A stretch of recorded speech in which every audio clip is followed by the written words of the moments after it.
How are you guys? Don't forget to leave a review and enjoy the story. Enjoy watching. The story begins. In the forests of Salades, the sun's rays made their way through the dense crowns of the trees. A cart was moving along the road, heading to the kingdom of Grandale. They say that in this kingdom, they managed to summon heroes from another world, and they have special powers to fight the Dark Lord, one of the men said. The other one answered correctly. The call took place about a month ago. Tina, sitting with a book on a bench, listened to their conversation and asked those same heroes, what from ancient legends? The man answered her correctly, and then he added, they say that among these heroes there are those who have two unique abilities at once. Another man suggested that the rest probably also have incredible skills. They will definitely defeat the Dark Lord in the blink of an eye. And when the war begins, the merchants, will get a piece of the profit, one of the men continued.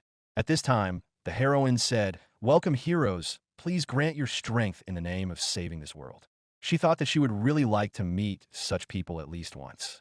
The heroine continued to explain to the heroes that if they thought about checking their status, they would immediately see their skills. Kanata was very inspired by her speech. He asked himself, really, I wonder what kind of abilities he will have. Then he added, well, let's see, there's definitely something cool there. Tina held the book in her hands and said with a smile, ah, what a dream. Status, check. Abilities confirmation. The status menu has opened. Name, Akinosi Kanata. Age, 17. Job, hero of another world, level 1. Skill, shop level 1.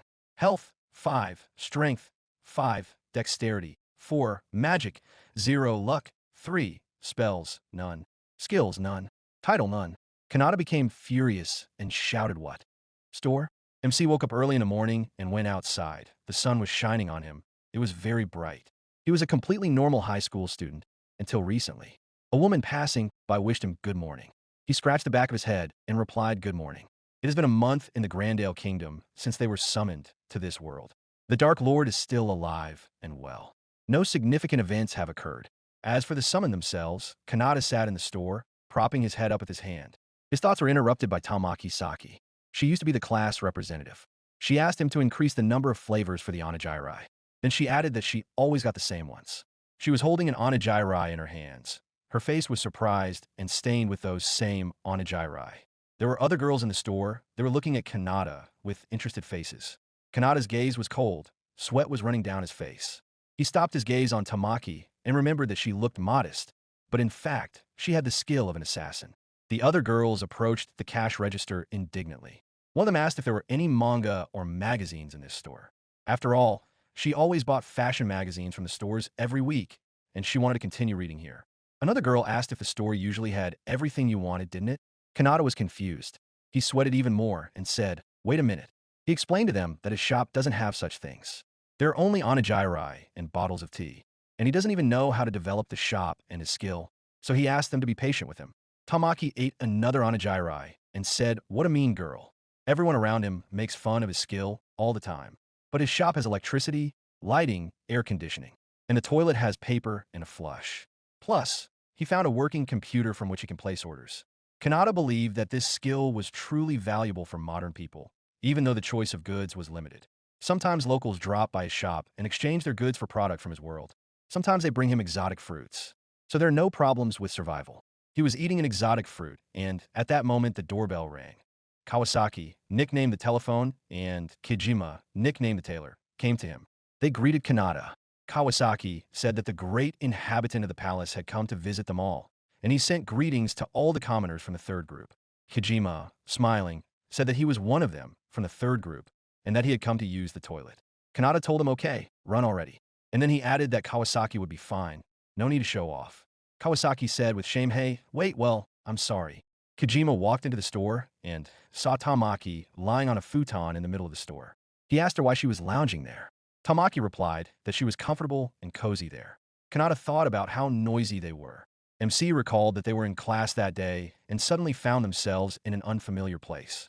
A voice in front of them said, welcome, heroes. In front of them stood a charming girl named Casey. She was the ruler of the Eastern Kingdom of Grandale. MC explained that in this world there was someone called the Dark Lord. He was something like a demon king. He created monsters that caused a lot of evil in the world. Of the 7 states on the continent, 2 have already been destroyed by the creations of the Dark Lord. And in order to overcome the crisis, Grandale performed a ritual of summoning heroes from another world described in ancient writings. And as a result, All the students in their class were called in. 31 people. Usually, 3 or 4 heroes are summoned. So the people of the Grandale world were also puzzled. A blonde-haired boy named Kuramochi Yudo stated that he could understand the reasons why they were summoned. He then asked if he could ask something. Kuramochi was the local elite of their school with good grades and a pretty face, but Kanata found him to be an extremely unpleasant person. Kuramochi continued. Firstly, they are just school children, and if someone wants to return to their world without fighting the Dark Lord, is it possible to fulfill their wish? Casey replied that unfortunately, they couldn't afford that right now. But why? The crowd of schoolchildren asked. Casey replied that they lacked the magical power to reopen the portal, but that it could be obtained by defeating the Dark Lord. She then added that perhaps they could then use the necessary spell to bring them back. Kanata realized that in order to return home, they needed to defeat the Lord. Kuramochi put his finger to his chin and said clearly. Then he asked for a second question. Kuramochi said that they are actually the most ordinary people without abilities, and how can they possibly defeat the Dark Lord before whom even the cool warriors of this world are powerless? Casey replied that they cannot worry about it. They are given special powers that the inhabitants of their world cannot possess. In the writings, there were lines about heroes who possess unique abilities that the Dark Lord is vulnerable to. And if they think about checking the status, they will immediately see their skills. Kanata clenched his fist and said, "Really?" Then he added, "I wonder what kind of abilities there will be." Status check. Confirmation of abilities. In the end, Kanata got the shop skill, and he was hoping for cool martial arts or magic. His dreams of a harem of elves, cat girls, and fairies can be forgotten. The next day after the summoning, a full-fledged program of training heroes began in the royal palace. The first thing they did was select abilities to fight the Dark Lord. To Kanata's annoyance, the main character was Kuramochi, who received 2 abilities, Immortality and the Goddess's Blessing. The Immortality skill gave him the ability to resurrect up to 5 times, and the Goddess's Blessing skill gave all the characteristics of the maximum level. Possession of all types of magic and the protection of the goddess, giving invulnerability to physical and magical damage. Kanata considered him a cheater, and besides that, the first squad was considered the main one.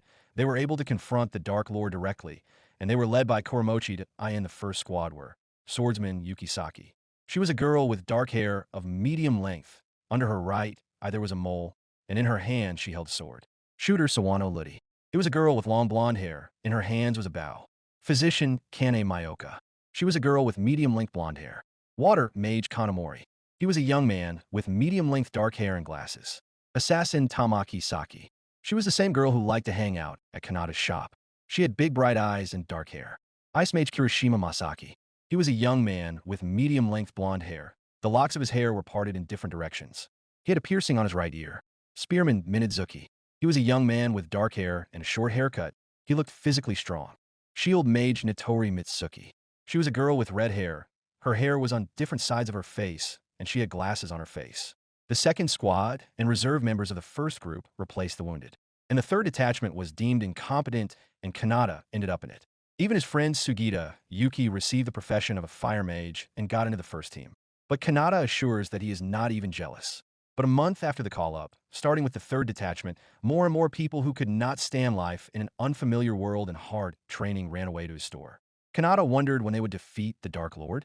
Would they be able to handle him at all? His thoughts were interrupted by Tamaki. She asked him what happened, and then added that he had never looked thoughtful before. MC was scared by her appearance, and she came too close to him. He stated with embarrassment that even he had important thoughts. Kanata asked, "What about you regulars from the first squad? Why are you hanging around here?" Tamaki looked at him with a surprised face and replied, "Because there is air conditioning and a toilet with water, and it is really comfortable here." Kanata asked her with a tired look not to sit on the table.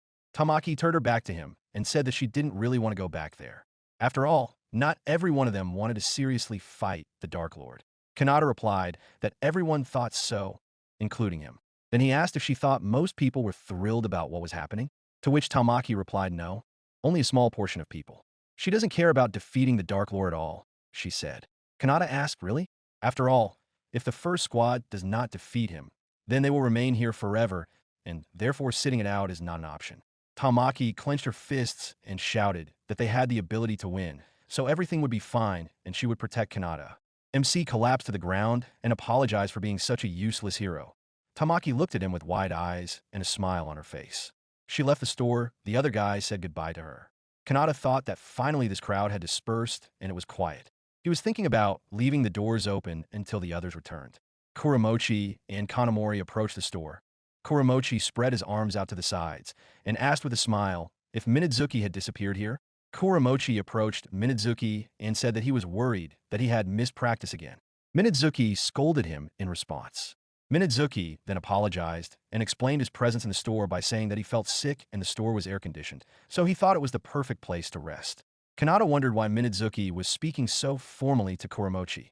Kanamori smiled and said clearly.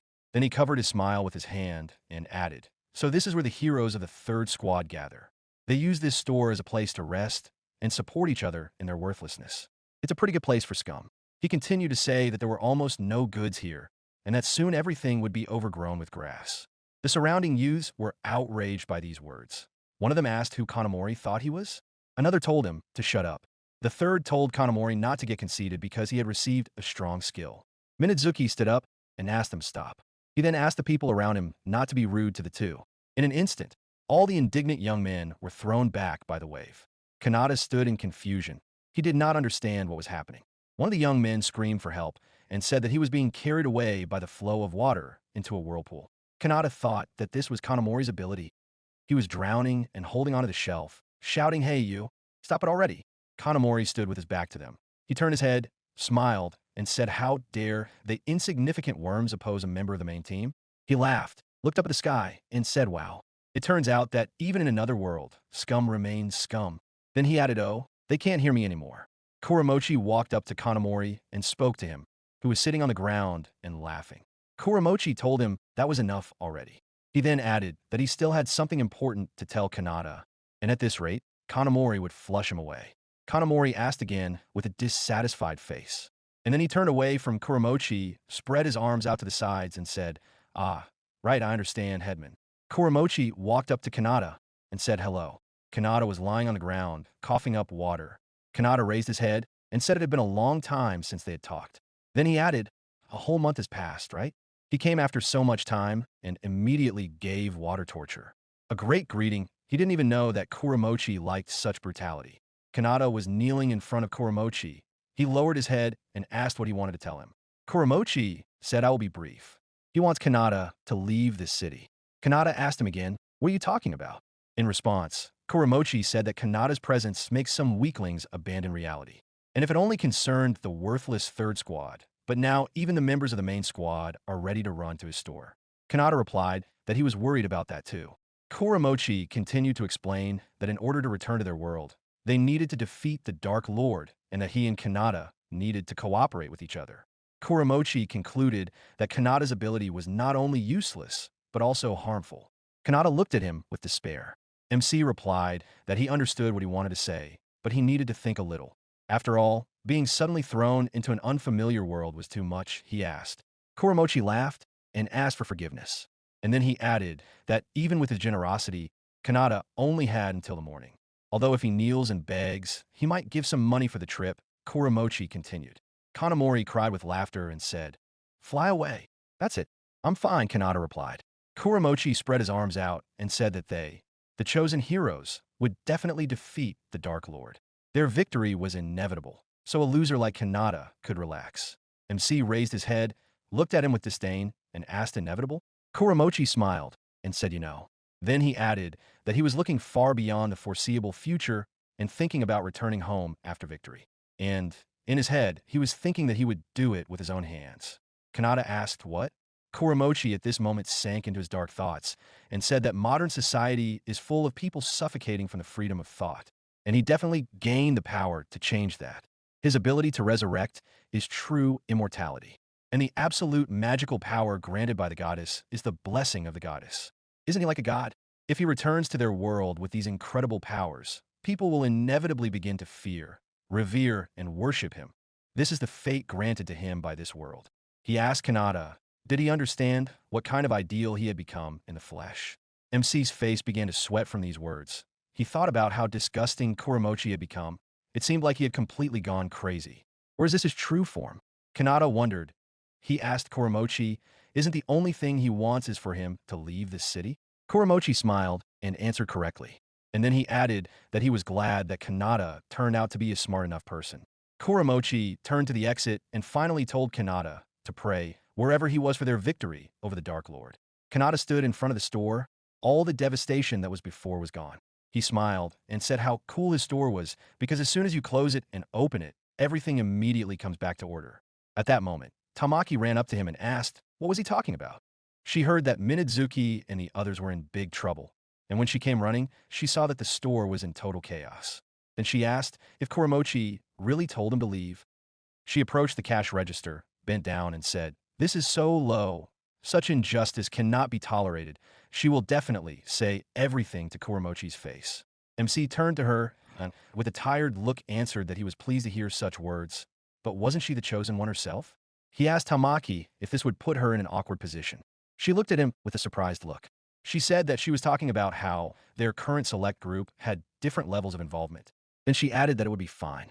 Kanata asked, really? Tamaki explained that the one who is working hardest in the training program is Kuramochi.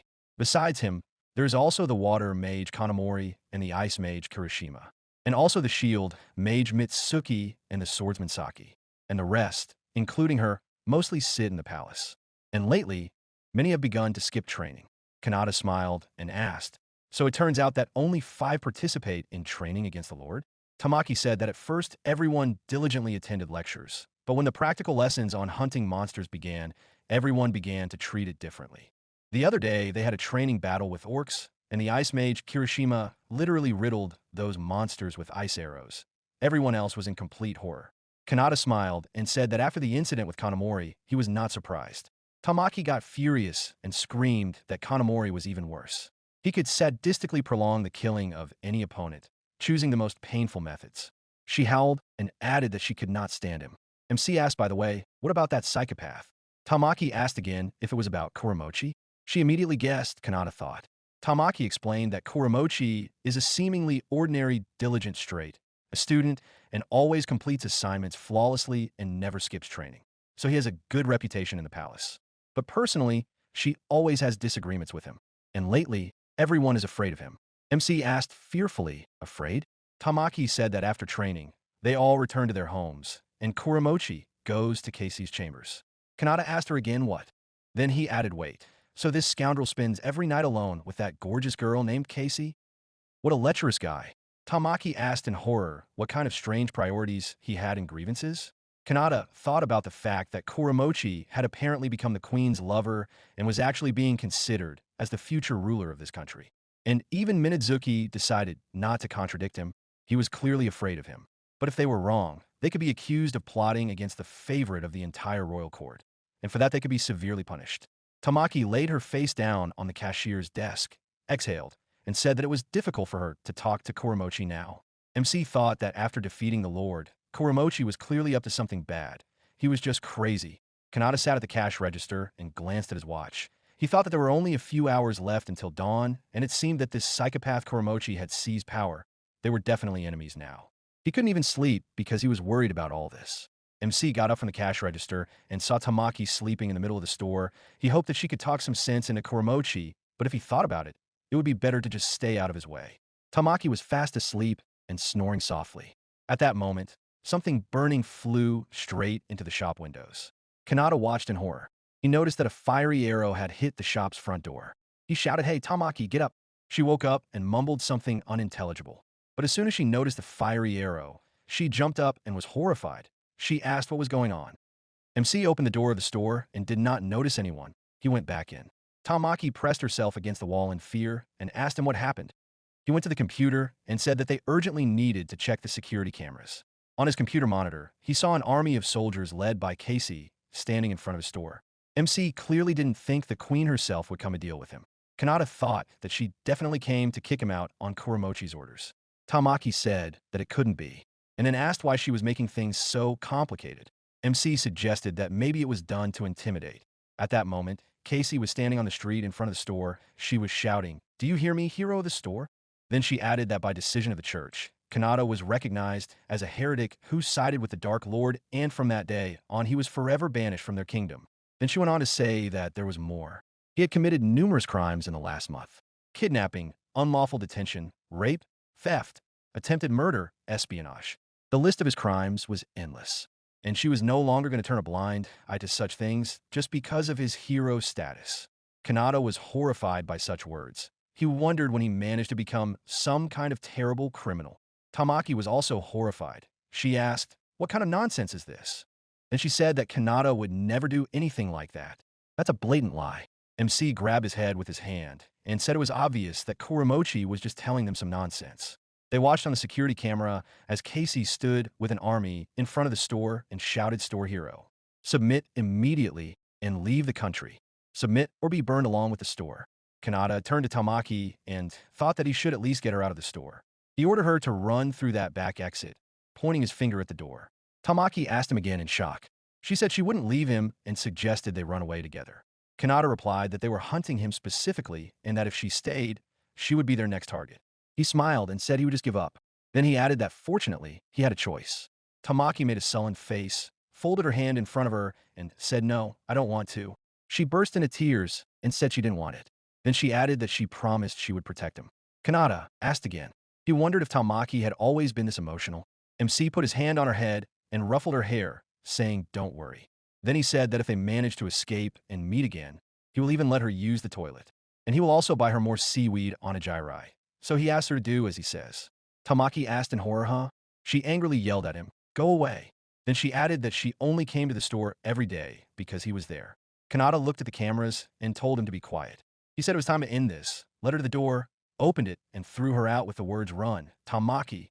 He then said that he would pray for them to defeat the Dark Lord. So he asked them to take care of themselves. "See you later." Tamaki, with tears in her eyes, told him that he was a fool. She ran out of the store and told him that he had no right to die. Then she told him to remember that promise and waved her hand at him. Kanata waved back.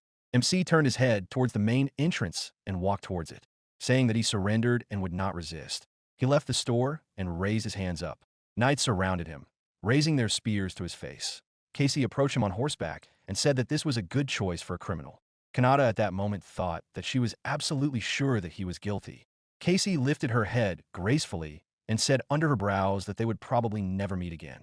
Then she added, "Farewell, useless hero of the store." The knights drove the MC outside the kingdom's wall. He turned around and looked at the great royal gates, wondering why of all people he was the one who was useless.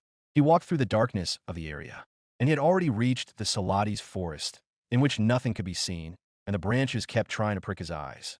Kanata held his shoulders from the cold. He thought it was so dark that even the fields around his grandmother's house seemed less gloomy. He would return to the city right now, but if they caught him, they would burn him alive because now he was exiled. And if this continues, he will become the first hero from their class to die. He felt unbearably cold and scared. He raised his hand and shouted, "Show up, store." A 24-hour store appeared behind him in an instant. MC entered the store and went to the computer to look at the CCTV cameras. And he saw that he was surrounded by a pack of monsters that looked like wolves. He thought, "Damn, these wolves are clearly attracted to the light. We need to quickly turn it off in the entire store." Kanata began to look around the store, wondering where the switch is. He caught himself thinking that perhaps this was not the case. It was a 24-hour store. Had he ever turned off the lights? He wondered in horror if the lights were reacting to the clap. Kanata tried, but it didn't work. MC thought about the urgent need to barricade the entrances and started taking boxes from the warehouse with the thought that it would be better than nothing. Then he wondered how it happened that he immediately got into trouble. As he left the warehouse, he saw a flock of monsters at the entrance. Kanata realized that since they had already penetrated, all he could do was wait in silence. He thought about how these wolves looked different from feral dogs and wolves. They were probably some kind of monsters, and if they attacked, it would definitely be the end for him. He then glanced at the security cameras, where he saw that a pack of monsters had spotted the onigiri on the shelves. He thought that they could eat as much as they wanted, just get out. At that moment, he put his hand on the table and accidentally knocked over an egg-shaped object, which fell to the floor with a loud sound. Kanata noticed this. Fear filled his eyes. He thought, "Damn, that's it." A pack of monsters heard this sound and rushed towards the warehouse. They instantly demolished the boxes at the entrance. MC thought, "Damn, I need something." He looked around the warehouse and noticed a fire extinguisher and said, "Here it is." He took it in his hands and said, "Hey wolves, try this," pulled the pin and pointed the hose at these guys. Kanata released a powerful stream of foam at these. The monsters ran out of the warehouse in fear. MC exhaled and thought that he needed to continue in the same spirit. This could make these guys run away. He went to the warehouse door, grabbed the hose, and tried to release the foam, but nothing happened. Annoyed, he wondered if that was it. Then he added that the extinguisher had only worked for a couple of seconds and asked not to joke because he was going to die now. Going crazy, he waved the fire extinguisher hose in different directions and laughed. He took it in his hands, sat down near the wall, and burst into tears, thinking that it looked like he would really be the first to die. He would be eaten by the very first monsters he came across. Apparently, he really was useless. In despair, he threw the fire extinguisher on the floor, dropped his hands, and let out only a shrill groan. He thought that his mom, dad, and cat Mimi were probably worried about him right now. MC wondered if Tamaki had managed to escape. If she found out that he had died here, would she cry? They weren't particularly close, but why is he thinking about her in his last moments? While thinking about all this, he did not notice that everything had become quiet. Kanata quietly looked out the warehouse door, and he saw that the store was empty. The monsters had left, leaving only a mess. He looked outside and noticed the bright sun that blinded him. MC wondered if monsters were afraid of sunlight. There was a sharp ding-dong sound, which alerted him that the store level had been raised. Kanata looked around in confusion, not understanding what had happened. Sweat appeared on his face, and he thought that these weren't voices in his head. He shouted status check. The status appeared before his eyes. Status characteristics. Occupation. Hero from another world. Level 2. Skill. Shot level 2. Endurance. 6. Strength. 6. Dexterity. 4. Magic. 0. Luck. 5. Mastered spells. None. Mastered skills. None. Title. Useless hero. The level of goods in the shop has been increased to 2. The durability of the shop has been increased to 2. New goods. Onigiri with tuna and mayo. Onigiri with caviar. Sandwich with tomato, lettuce and bacon. Cola. Water. Defense systems. Fire hydrant. Fire alarm. Water sprinklers. Fire shutters. MC scratched his head and wondered if his level increased because he protected the shop. With a tired look, he said, "Wow, so much has been added. I really want to check everything." But a little later with these words, he fell to the floor and fell asleep. In his sleep, he dreamed that a carriage was going through the forest, which was surrounded by barbarians. In this carriage was a girl named Tina. MC jumped up with a scream.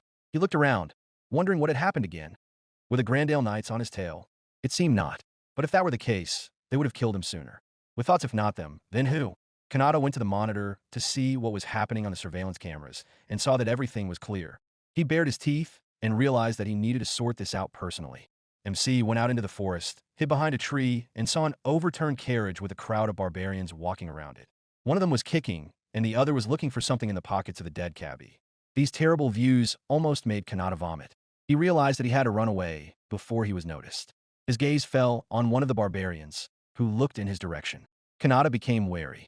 At that moment, Tina, who was in the cart, ran away. The barbarian shouted after her, "Hey." One of the barbarians warned his people that the girl had escaped. She was a beautiful young lady with blonde hair, a bob cut, and light eyes. There were tears on her face, and she looked back with fear. Kanata heard the words of the barbarians and thought that there were probably survivors. He was hiding behind a tree, and the young lady was heading towards him. What to do? Kanata thought. Help her? But he can't win on his own, thought MC. One of the barbarians shouted, "Don't kill her. Let's take her alive and have some fun." Kanata's gaze became sharp. He clenched his fist, thinking that he couldn't just leave this girl in trouble. After all, he was from another world. MC ran out from behind the tree, called the store, and waved his hand at the girl. She came in surprise. The barbarians stood in confusion, and Kanata opened the blinds of his shop. He waved his hand towards the entrance, shouting, "Come here." The girl ran into the store point. One of the barbarians said, "What are you standing there for?" Then he added, "Aim at the legs." The second one fired a crossbow, but hit the shutters of the store. The arrow got stuck in it. At this point, Kanata reassured the girl by saying that the store was safe. All that was left was to decide what to do next. He checked the CCTV cameras and saw that the barbarians were heading straight towards the store. But MC thought that the problems were over, and now they're back again. Tina came up behind him, and he turned around. I looked at her and thought that this girl looks quite pretty. He wondered if she might be an elf, then realized that it was unlikely. The girl looked towards the entrance with horror. She was trembling with fear. Her eyes were filled with horror. At that moment, the barbarians made a hole in the blinds, and Kanata watched all of this through the monitor. He knew the blinds wouldn't last long. Tina came closer to him and grabbed his jacket with her hand. Kanata thought that if he were a cool hero with superpowers, he would have saved her beautifully and effectively long ago. But alas, reality is an evil thing. He took her by the shoulders with his hands and asked if she was all right, and asked her to listen. Then he added that when the barbarians broke in, he would distract their attention, and at that moment, she could escape. MC smiled and said he would protect her. She looked at him and looked down in embarrassment. The blinds were smashed to pieces, and barbarians entered the store shouting, "Hey!" One of them asked where this scoundrel was. The other shouted for this one to show himself. One of the barbarians wondered what kind of building this was. Another barbarian with binoculars on his eyes noticed the door and pointed it out to the others. They started to tug at the door handle. Kanata knew they had arrived. There was a blow from a cutter on the door, leaving a crack.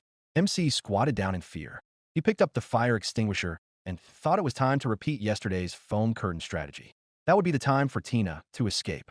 The barbarians were already banging on the door with all their might, kicking it down. MC turned towards the girl and shouted now, "Run through that door," and before he could finish speaking, he looked at the monitor and saw with horror. What the cameras show is one of the barbarians standing next to the back entrance. Sweat formed on his face. Kanata thought about what to do. He could attack this barbarian and let the girl escape, but then he wouldn't be able to detain those inside. The barbarians continued to actively try to break down the door. They were screaming that they had to kill both of them. The girl started crying, burying her face in Kanata's shoulder. MC looked at her with fear, realizing that they weren't even letting him think calmly. An idea came to his mind. He remembered the fire alarm sensors. MC covered all the valuables with boxes and cloth. He opened the exchange box, which contained matches, and remembered that the residents of Grandale were also very scared of this sound at first. He lit a match, and, saying these barbarians should not be an exception, brought the match to the sensor. The sound of a fire alarm began to sound in the store. The barbarians looked at the ceiling, not understanding what was happening. Water began to splash around. One of the barbarians wondered what was going on. Another asked magic, and stumbled on a puddle. At this point, MC and Tina were hiding under the table. Kanata knew that this sound was the perfect distraction because it would attract people outside and give them a chance. There were screams coming from behind the wall. At that moment, a black wolf was biting one of the barbarians on the arm at the entrance, and another was screaming, "Damn it, wolves!" Kanata realized that a black wolf had entered the store, the same monster from the previous night. He stood up from under the steel, lifted the shelter from a box, and turned off the fire alarm on the computer. The sensors stopped spraying water. One of the barbarians shouted to retreat. Another shouted for them to abandon the wounded. A wolf approached him, opening his mouth, and with terrible cries the barbarian left this world. And at that moment, Kanata pressed Tina to his shoulder. They were sitting under the table, with a puddle of water around them. MC held Tina close to his shoulder and stroked her head. He listened and realized that everything had gone quiet. He took Tina by the shoulders and said it looks like they left, and now everything is okay. She raised her eyes and looked at him with a piercing gaze, clutching his jacket with her hands. Kanata was so focused that he didn't even realize that he had been holding such a cute girl in his arms the entire time. He felt terribly embarrassed and thought that he was just saving her life and the touching was not out of any intentions. He asked himself, he's not a pervert, right? Tina burst into tears and threw herself into his arms, screaming that she was so scared and she was so afraid. MC froze and thought while she spoke. She pressed herself against his chest, hugging him tightly around the waist. MC smiled and stroking her head thought that he himself almost burst into tears. MC looked at the CCTV cameras and saw that the monsters had not returned yet, and he urgently needed to restore the store. But he understood that she was still scared and hard, and he thought that he could wait a little longer. Kanata put his arm around her to calm her down. As soon as the ringing sound was heard, the status informed that the shop level had increased. He was shocked that it happened right now. The status check opened. Current stats: Level 3. Skill: Shop, Level 3. Endurance: 7. Strength: 6. Dexterity: 4. Magic: 0. Luck: 6. The level of the items in the shop has been increased to Level 3. The durability of the shop has been increased to Level 3. New items: Tuna onigiri, chicken and vegetable onigiri, ham and egg sandwich, breaded chicken sandwich, tea, classic, milk, lemon, ginger ale, A4 notebook, pens, black and red, detergents, money clips, security system and equipment, reinforced steel blinds, light switch, washing machine. Everything else remained unchanged. Kanata noticed that the light switch had appeared in the list of new items. He asked himself, what? And screaming, why did he only appear on the 3rd level? He could have been added from the very beginning. Stupid shop. He was calling his rage to the sky. Tina watched in horror. After a while, they were walking through the forest and holding hands. Tina turned to MC and said that Kaden was to the west, pointing towards the path. And if everything went smoothly, they would reach the city in a few days. Kanata was clearly confused by this information. Tina put her right hand to her heart and said she was grateful that Kanata had saved her. She introduced herself and said she was 16 years old. She is the daughter of Sahara, a merchant from the city of Caden, which is located beyond this forest. MC at this moment thought that she is only 16 years old, but despite being his age, she seems very independent. Tina told them that on the way to deliver the cargo to the kingdom of Grandale, they were attacked by those barbarians. The accompanying servants hid her during the raid, but died. She asked to bury them and thank them again for everything. In response, MC said that he couldn't leave things like that. Tina apologized for the indiscreet question. She asked Kanata if he was some famous magician. After all, this building is so strange. To which MC shouted magician. Then he added that he was an ordinary person. He introduced himself and said that formally he had the title of hero of the store from another world, but he was a little.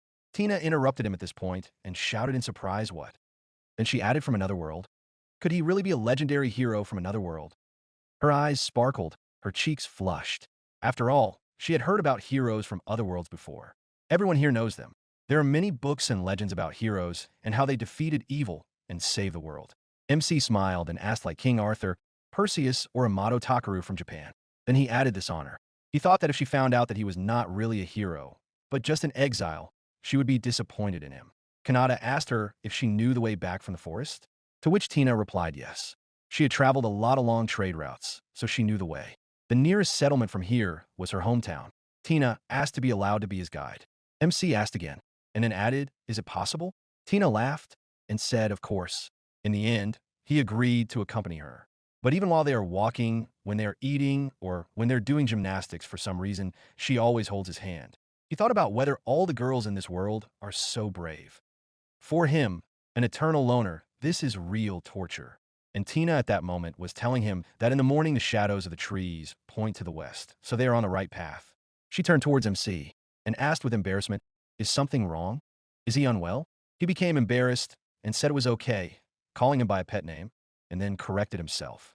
Tina asked him again, and Kanata smiled embarrassedly and explained that they needed to get out of this forest as soon as possible before they were attacked by monsters or barbarians again. MC asked if the monsters of this world are mostly night creatures, to which Tina replied yes.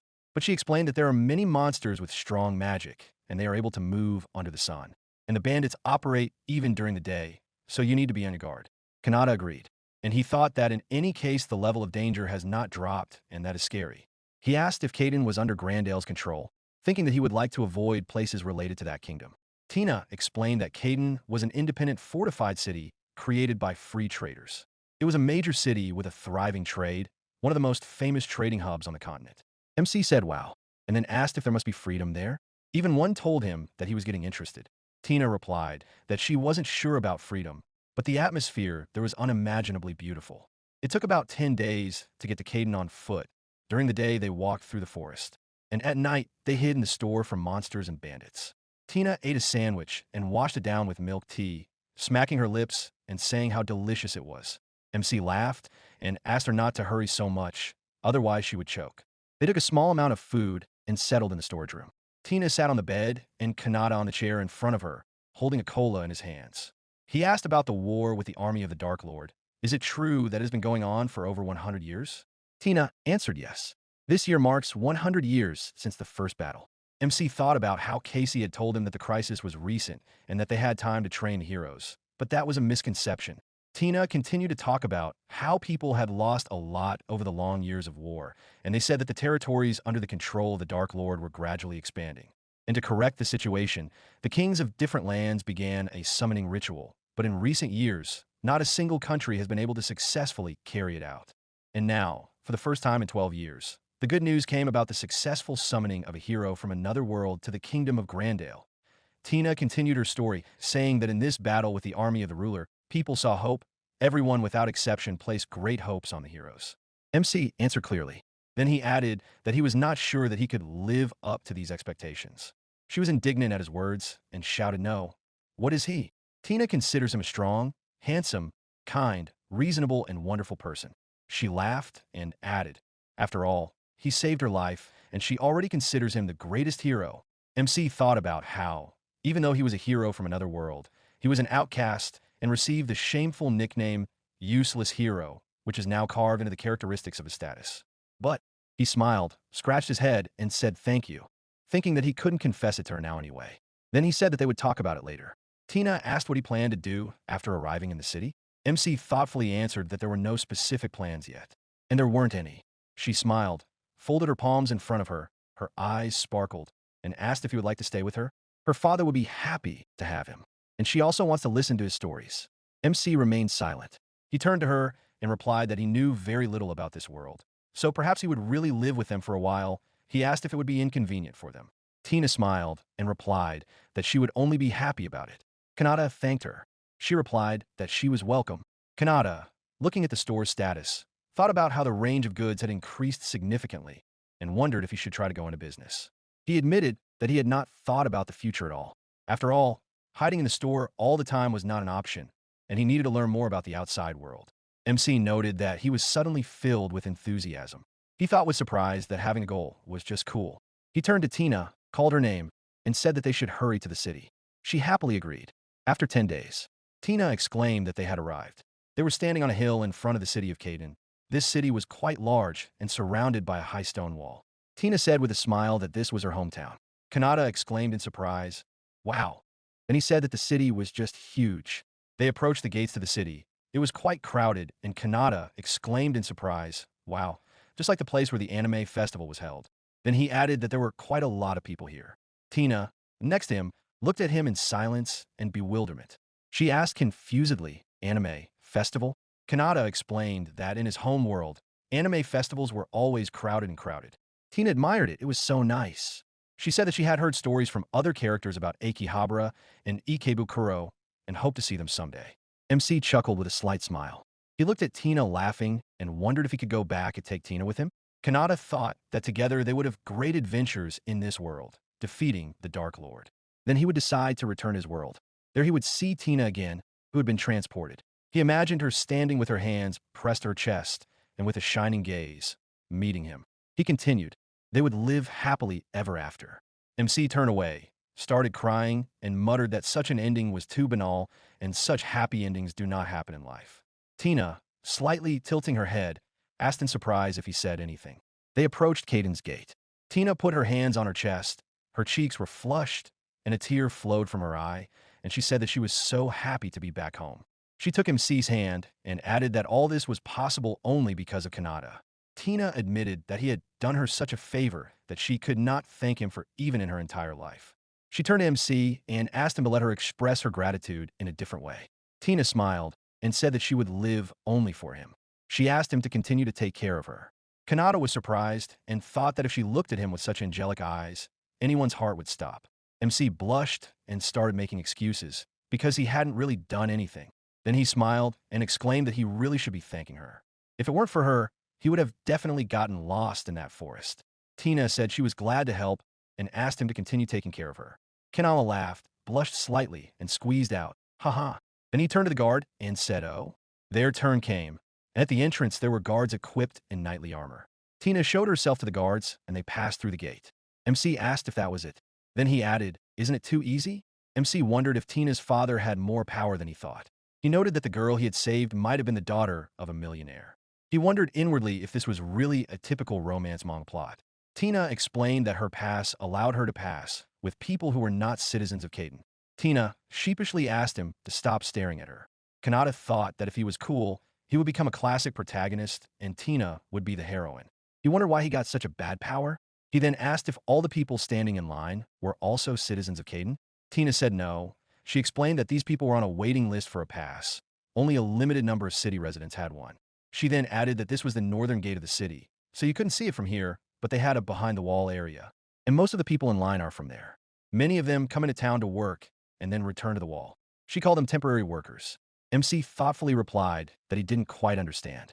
Tina explained that beyond the southern wall of the city, there was a large residential area called behind the wall. She added that the people living there did not have the rights of citizens of Kaden. Kanata was surprised and asked, "Outside the city, there is essentially another city?" Kanata noted how huge this Kaden was and thought that he would just not get lost. Tina took his hand, addressed him politely, and offered to take him to her house. She smiled and said that she wanted to introduce him to her father as soon as possible. Kanata, holding her hand, stood there with a dressed-up expression. Tina, leading Kanata by the hand, stopped and exclaimed, "Here, please." They turned into a narrow alley. passing a busy street with shopping arcades and crowds of townspeople. Tina stopped at the massive gate and said that this was her house. Kanata, looking at the huge building, exclaimed, "It's a giant." Kanata looked at Tina and was surprised because she was a rich man's daughter after all. Tina asked if there was a problem with that. MC wondered if she was a noble lady whose hand he shouldn't have held. He remembered the plot. Hadn't the story of Bride from Another World for the hero begun? Kanata was worried that he would get a scolding for all this. At that moment, a voice was heard cursing Tin. "Mistress!" The butler exclaimed that Tina was alive. Thank God. She threw herself into his arms, crying Adonis. Hearing about the attack, the butler thought he would die of worry. Adonis was relieved and said how good it was that Tina was okay. She apologized for worrying him and added that this man had saved her. Tina introduced Kanat as the savior. Adonis bowed and introduced himself as the family butler and expressed his heartfelt gratitude for saving Lady Tina. Kanata sheepishly replied that he shouldn't. At that moment, Tina's name was called. Tina's father, seeing his daughter, exclaimed, "You're alive." Tina rushed to him with relief, saying, "Father." Kanata, watching their reunion, thought that he was glad she had met her father safely. It was a good ending to this story, but her father raised his hand. The father slapped Tina across the face with fury, sending her flying backwards. Kanata watched in shock. The father shouted furiously, "What happened to the cargo?" He accused Tina of returning empty-handed and losing important family assets. He ordered her not to even think about returning until she compensated for the losses and brought in a profit. He concluded by calling her a useless girl. Kanata, seething with anger, shouted to talk to his daughter like that she barely escaped death. He asked how he could even call himself a father after that. The father, looking at him with contempt, asked what kind of ragamuffin is this?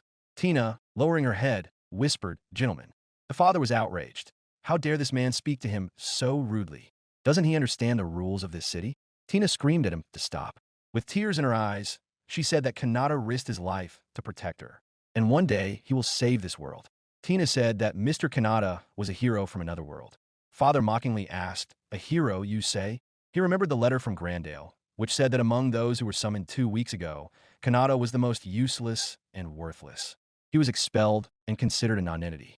Father pointed his finger at Kanata and said that he was the same scoundrel who had committed many crimes. Kanata pressed his lips together.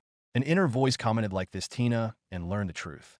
Father continued to shout furiously, saying that even talking to such a worthless person already ruins their family's reputation. He furiously ordered to go away. Tina, with her hand on her heart, stood in front of Kanata with a desperate cry and shouted, "He is her hero." She forbade her father to talk to him like that. Father grabbed Tina by the hand and ordered her to return alive and return to work. He shouted that she had no time to chat and demanded that they go. Tina, struggling, whispered no. Tina was being taken away by force. She held out her hand and screamed in despair, "Mr. Kanata." MC, in horror, held out his hand and screamed her name back, "Tina." Kanata walked away. Walking around the city, he reached the behind-the-wall district. He looked back and said, "So this is the behind-the-wall district?" MC noted that compared to the inner quarters, this place looks more like a ghetto. He added that the area is somewhat reminiscent of a slum. He was approached by Mr. Adonis, bowed, and apologized for the host's rude words. Kanata replied that he should have apologized. He admitted that he had no right to interfere in the affairs of Tina's family. Kanata thought, even though he knew that sooner or later he would part with Tina, MC thought that he hadn't thought it would happen so soon. Although even if he had taken Tina away by force, it would only have created more problems. He clenched his fist and realized that he needed to gather his thoughts and move on. Kanata apologized for being so rude and asked him to ask a question. The butler replied, "Yes, of course." MC explained that he wanted to open his own business in the city and asked where he could find a suitable place for a store.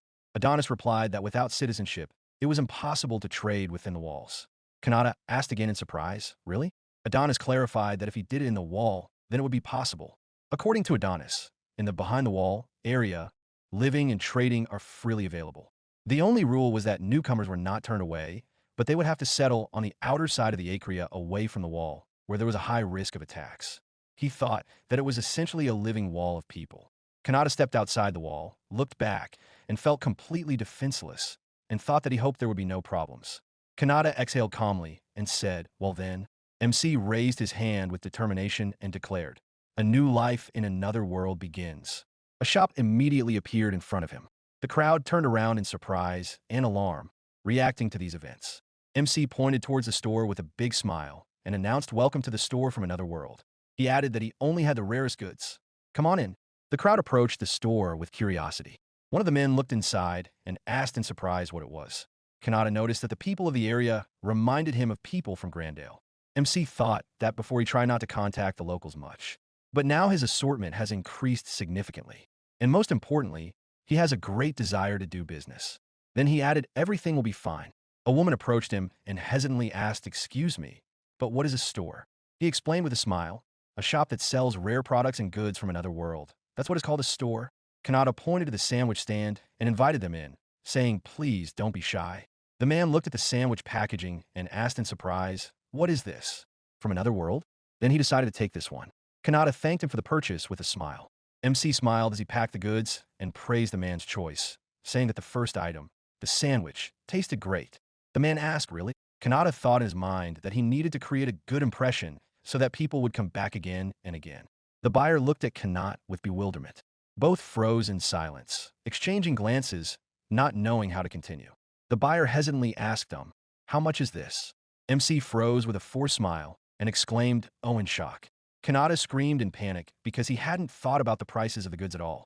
He remembered that in Grandale he didn't have to spend money because he received the royal allowance, but he never used it. He didn't even go shopping like the others. MC thought about it. He heard that there are 4 types of coins in this world: big gold, gold, silver, and bronze. But he didn't know what the currency was called and didn't understand its value at all. Kanata tried to remain confident, cheerfully said, "Okay, we'll sort everything out now, so let them be. All goods for 1 bronze coin." Kanata announced with a forced smile. The villagers only stared at him in shock. The residents, realizing the incredible advantage of the deal, went into a frenzy, shouting, "Take it, add it." In an instant, they swept everything they could carry off the shelves, from cola to sandwiches. Kanata watched in panic as chaos engulfed his store. He knew he was in trouble. Evening had come. The blinds of Kanata's shop were closed. Kanata lay down on the cash register table and said, "Damn, this has been a crazy day." Later, a kind woman explained it to him, that the exchange rate was roughly 1 large gold coin equals 100,000 yen, which was equal to 10 gold coins. 1 gold coin equals 10,000 yen, which was equal to 10 silver coins. 1 silver coin equals 1,000 yen, which was equal to 100 bronze coins. 1 bronze coin equals 10 yen. That's how the conversion worked out. MC realized with horror that you could buy as much as you wanted for 1 bronze coin. He then added that if such a store existed in his world, he would go there every day. Kanata lay on his bed. Recalling the day, he admitted that he had acted extremely recklessly and remembered how the residents were excitedly discussing their purchases. One admired the taste of the water, another called it manna from heaven. The young man was amazed at how delicious it was. What kind of sandwich was this? And someone added onigiri, simply delicious. MC thought that the people were truly happy. MC raised his hand and thought that if this had happened earlier, he would have asked Tin about the local currency in advance. Then he thought about how Tina was doing. He assumed that perhaps she was disappointed in him. He lay in bed, holding his hand outstretched in front of him, thinking if only he could see her again. Meanwhile, a month had passed since the store opened. Kanata even managed to learn the local language. He hung a sign in their language saying "break," and he had even gotten used to the hard work in the store that I set prices for the goods and introduced a limit of no more than 5 items per person. Also opened the toilet for visitors only. His shop's hours are 10 a.m. to 1 p.m., 1:30 p.m. to 5 p.m., 5:30 p.m. to 8 p.m., and he's introduced 2 30-minute breaks for restocking. And the 24 on the sign is a hoax, but Kanata hopes locals don't understand the numbers. Kanata said that the store only had 1 cash register. He admitted that everything was still on him, but people from the area had started to take care of him.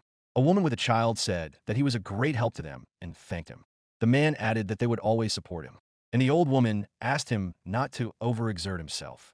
Holding the box in his hands, MC suggested that maybe he had finally become a part of this place. Then he added that he felt like he had found what he was looking for in this world: purpose. While Kanata was arranging the goods, there was a knock at the door.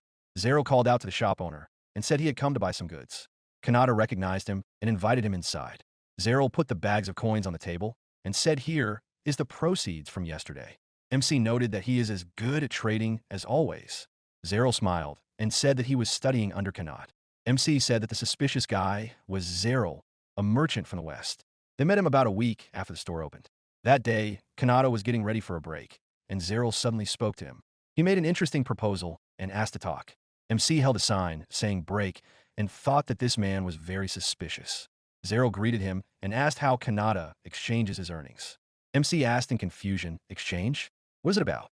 The man explained that all the goods cost one bronze coin, right? Then he added that every day cannot accumulate thousands or even tens of thousands of coins, and he definitely faces the problem of storing them. MC thoughtfully answered well. The merchant suggested that if Kanata wanted, he could exchange bronze coins for gold. Zero clarified that it was not free. He would take 0.5% of the amount for the service. And asked if this was not a good offer, Kanata noted that this was very suspicious.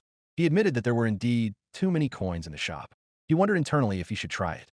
MC imagined himself lying in bed, surrounded by bags of bronze coins.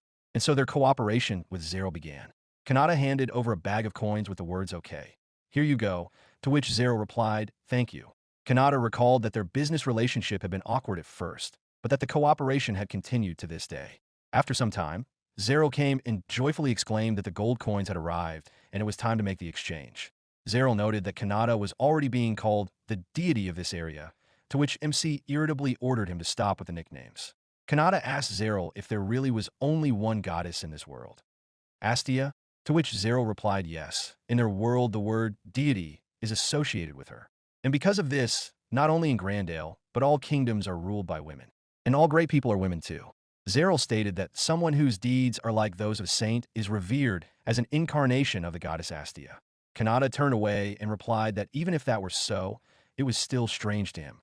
The man explained that the very fact of Kanata's existence was a miracle, and it didn't matter whether he was a man or a woman. Kanata thought to himself that he would never get used to this. Zero was indignant. How could the people of Grandale so unceremoniously banish a hero with such amazing abilities? And added, "What fools!" Kanata, holding a bottle of cola in his hands, asked that even Zero had already heard about this, and then added that he even had business negotiations with Grandale, but nothing came of it. MC thought, mentally thinking about Grandale. Kanata remembered Tamaki and wondered how she was doing now.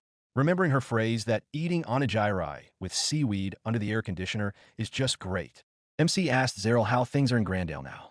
The merchant answered uncertainly. Well, then he explained that, apart from the information about his exile, the other kingdoms actively support the heroes, but Grandale categorically refuses to let the heroes out of the country. He added that for now, that's all that is known. Zero asked Kanata if he was really that curious about what was going on there, to which MC briefly replied yes. Kanata thought that despite the fact that there were unpleasant people among the many heroes, his friends were still there. He wondered how they were doing there now. Zero, having heard the request, promised to give orders to his people to conduct an investigation and do everything in the best possible way. Kanata thanked him, right? "Thank you." MC asked why Zero treats him so well and what benefit does he get from it. Zero answered in surprise. What does he mean? The merchant smiled and said that in his opinion Kanata is the greatest hero in the last few hundred years. MC said in surprise, huh? Zero admitted that he would be honest and said that no one really wanted the heroes to defeat the Dark Lord. Kanata exclaimed in shock, what? The merchant explained that the war with him had long been part of a huge economic system. And if the Dark Lord disappeared, the countries that traded resources for the war and the mercenaries would lose their jobs. A crisis would begin throughout the world and millions of people would fall into poverty. Zero noted that the number of people affected by the crisis would be much greater than the number of people killed by monsters. MC wondered if Grandale was resisting other countries' requests to maintain leadership. The merchant added, but then he confidently stated that the world food crisis could be solved in an instant if Kanata stayed here. He reminded that Kanata had the ability to create resources from nothing in unlimited quantities. Then he added that this is why MC is called a true incarnation of the goddess Vashini. Kanata said in surprise, HM? MC was surprised and asked why Zero thought he could create products and goods infinitely. He noted that only Tina had told him about the store system and wondered how Zero knew about it. The merchant explained that he was a regular at the store and had his men on 24/7 surveillance, but had never seen anyone deliver goods. MC thought, wow. The merchant added that the store building itself appeared here, too mysteriously. Kanata thought irritably, damn. Zero raised his finger and excitedly exclaimed that he realized that perhaps the goods were being created right inside. Then smugly noted whether he was mistaken. MC thought that Zero thought smart, but he didn't expect that he was so smart and decided that it would be better for them not to become enemies. Kanata scratched his head thoughtfully and suggested keeping it a trade secret. The merchant chuckled and agreed, saying he would not dig any deeper.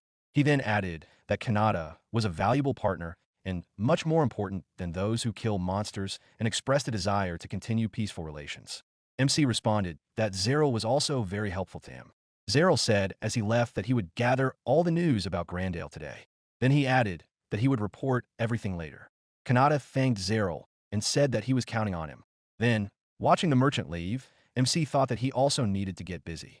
Kanata was working at the computer, typing on the keyboard. Suddenly, he heard a sound and became wary. Turning to the door, he saw it slightly open. He noted that the residents of the area could not know about the emergency exit. Then he wondered, really? MC approached the door and cautiously asked who was there. Inwardly, he thought, were these mercenaries from Tin's father? A timid female voice behind the door said, "Mr. Kanata, it's me." Kanata recognized the voice in amazement and abruptly opened the door. Seeing Tina, he was stunned. MC exclaimed in surprise, "Tina." The girl rushed to him and said that they had not seen each other for a long time. Then she added that she had wanted to see him for so long, and now they met. Kanata hugged Tina tightly and thought with relief, this feeling of fullness of life. He wondered if Tina might have feelings for him. Kanata remembered that only his cat Mimi had ever clung to him so tightly. Imagining naked Tina, he thought that if they were like this and pressed against each other, unnecessary thoughts would creep in. At that moment, he jerked away sharply and exclaimed, "Tina." Kanata said with a smile that he was also very happy to meet and suggested that they quickly go inside. Tina answered well. MC asked how she managed to find him in such a huge city. Tina explained with a smile that she heard from Adonis that Mr. Kanata was heading outside the walls. She also heard rumors about a thriving store and understood everything at once. MC answered clearly. Tina added that she actually wanted to come earlier, but she was forbidden to leave the house. Kanata, sitting opposite, said no big deal. Kanata looked down and said he had to apologize. He admitted that he had not told Tina about being banished from Grandale and asked for forgiveness. Tina looked at him silently and attentively. Tina calmly replied that Kanata had absolutely nothing to apologize for. MC asked in surprise, "What?" Tina spread her arms wide and said indignantly that she couldn't believe that Grandale had made such a mistake by banishing Kanata. Then she added that he was a hero. Then she closed her eyes, raised her finger, and continued that the people of Grandale must be bitterly regretting it now. She admitted that she had actually been watching his shop since noon. MC exclaimed, "What?" and asked irritably why she didn't tell her right away. Tina said that now many people come to Kanata's shop and all leave with a smile. She asked if this is what every real hero wants to achieve. Kanata sheepishly replied that the goods in his store were simply cheap and that this did not mean that he had helped anyone. Tina flushed and exclaimed, "It's not true." She confidently stated that it was thanks to Kanata that all this was possible. Tina added that she believed that his ability was superior to any other. Kanata recalled that it seemed like Zeril had said something similar. Tina explained that she was the daughter of a merchant and therefore had a certain insight into trade. Kanata, with slight surprise, replied as follows. Tina squatted down in front of Kanata and with a sincere look said that she considered him an amazing hero. Tina, clutching her hand to her chest, reminded that Kanata had saved her life. Then, with a blush on her face, she said that Mr. Kanata was the coolest hero in this world. MC looked at her dumbfounded. She suggested that perhaps he thought he was useless because he had no ability to fight monsters. Then, looking at him with adoration, she said that it was all nonsense. Tina squeezed his hands and said that even if Kanata can't fight. Then with a warm smile she added that he has an infinite potential to save many lives, and asked him to be proud of his ability. Kanata, holding hands with Tina, said thank you with slight embarrassment. Tina said that it was as if a weight had been lifted from her soul. Tina quietly said that no matter how the circumstances turned out, she would always be by his side. Then she added because and began to bring her lips to MC. He thought in amazement what? And froze in shock. Kanata was all tense, and his heart sank, thinking that this was too much. MC pushed Tina away sharply, shouting, "I'm not ready yet." She exclaimed in surprise, "Ah." He hesitated. Tina watched him silently. Kanata said that it was time to end the break and urgently open the store because customers were waiting. Tina noticed that it sounded a bit fake, to which MC replied, "It's not true. It's been about 2 months since Tina returned. His shop continues to be a success." Kanata greeted visitors with joy, greeting them with a welcome and saying, "Thank you for coming." Tina turned to him and told him that the flow of customers had died down, so he could rest. Kanata responded with relief. "Oh, thank you." MC said he would take a short break and added to call him if anything happened. Tina answered with a smile, "Of course. Leave the rest to her." By evening, she enthusiastically asked if she could help him in the shop. Then she explained that she had already told her father that she had gone on an apprenticeship, so she could stay here for a long time. Kanata asked again, stunned, "So she would live here?" Kanata thought that now they could live together again. What a stroke of luck. Tina said with a shining smile that she would try her best and asked him to rely on her. MC, looking at her face, mentally added that smile. No, this is what he wants to protect. Kanata wondered if she was even better than he thought. And Zeril and the Caden merchants were all so kind. Tina looked at him in bewilderment, not understanding anything. Kanata, with a slight smile, admitted that she knew a lot, and that most importantly, she had earned trust, and that was reassuring. He added that Tina could count on him. Tina happily replied, "Thank you." Then she added that she knew everything about him, and Kanata could rest easy. MC, embarrassed, clarified that he meant the store, not himself. Kanata asked again in surprise, "Wait, that's it? How?" Tina answered with a slight smile, "Well, yes." She continued that when he calls her by diminutive and affectionate names, it sounds so intimate. And also when he talks about the mole on her back or waist and often looks at that moment Kanata interrupted her and screamed in horror. What? He fell to his knees, bowed to the floor, and apologized to Tina, and she gently replied, "Don't apologize." At this point, he came to the present moment where his store is still extremely popular. And thanks to Tina, everything works smoothly. And now he can eat in peace. MC smiled and thought that he no longer felt lonely in this world. Kanata sat at the computer, stretched, and thought that life had become so rich. Evening came. Kanata made the bed, turned to Tina, and said that it was late and it was time for her to rest. She changed in her night pajamas, smiled, and answered okay. She sat down at the computer saying that she would quickly enter today's revenue into this. And Kanata could rest. MC, watching her, thought that he was almost not surprised by anything anymore, but Tina's competence was still impressive. He noted to himself that if they had the internet, she would immediately understand how to sell through websites and advertising. Tina looked towards MC, walked over to the switch, and turned off the light. She headed towards the bed. She silently lifted the blanket without looking at Kanata. MC screamed in complete shock, "Stop!" Tina screamed in response. She turned away and said, "Today is another failure." Kanata responded by saying that he clearly heard her click her tongue. MC turned away, covering his face with his hands, and thought about how hard it was to resist such a temptation, because if you crossed the line, there would be no turning back. He prayed to God to spare him from this ordeal. At that moment, Tina lay down on her bed and wished him good night. Kanata wished back, and Tina said that she would not give up, and then added that tomorrow there would be a new attempt. During the day, he was managing the store, and in the evening he was at war with Tina, and then one day. The system sounded, notifying that the level had increased. Kanata asked in shock what. Then shouting, he added, "What did he do?" MC headed to the office on the way, noticing Tina, and saying that he would be away for a while. She answered with a smile, "Okay." Kanata closed the door and thought he hadn't fought with anyone and hadn't defended himself at night. So why? Maybe there was a system error? He decided to check better and started checking the status. The system status appeared in front of him. Current stats. Occupation, hero of another world, level 4. Shop skill, level 4. Health, 8. Strength, 7. Dexterity, 5. Mana, 0. Luck, 8. Title, Deity of the Wall. The level of the shop's goods has been increased to 4. The durability level of the shop has been increased to 4. New goods, caviar snack, egg and chicken sandwich, energy drinks, oolong tea, buns, French fries with consommé flavor, pudding. Household goods have been added. White t-shirts, shirts, underwear, men's socks. Defense system, fire gate with a magical barrier, a device for repelling low LVL monsters, a drone for reconnaissance. MC looked at the status and thought that this was clearly a system error, or did it mean that the level rises even without battles? Then he added with a smile that getting LVL up just from managing the store, it's much cooler than battles. Kanata sat down at the computer and noticed that new icons had appeared on the desktop. He assumed that perhaps this store had devices specifically for this world. At first glance, it was difficult for him to understand their purpose, but judging by the name, it was better not to use them just like that. He noticed the reconnaissance drone icon and wondered if it was safe. Then he decided that it really wouldn't do any harm and tried to launch it by clicking on the app icon. The drone took off from a special place located on the edge of the roof and rose high into the sky. Kanata watched all this on the monitor and said cool. Then he added that he even saw a sleeping man on the roof of the store. At that moment, he thought. He broke out in a sweat and asked himself, is a man sleeping on the roof of a store? He moved the camera closer and saw a familiar figure. In shock, he said what? MC started to climb the stairs leading to the roof and mentally thinking, why is the one who should be in Grandale here? Kanata opened the roof hatch and shouted indignantly, "Hey, what are you doing here?" And he saw Tamaki in front of him, who raised her right hand, smiled, and greeted him. Then she added, long ago, and before she could say anything, she fell from her seat, hitting her head on the ground. Kanata ran up to her and asked, "Are you okay?" Tamaki screamed painfully. She stood up and screamed not to scare her like that.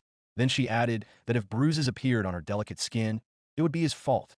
MC asked in surprise why she was dressed like that, and then asked why she was here.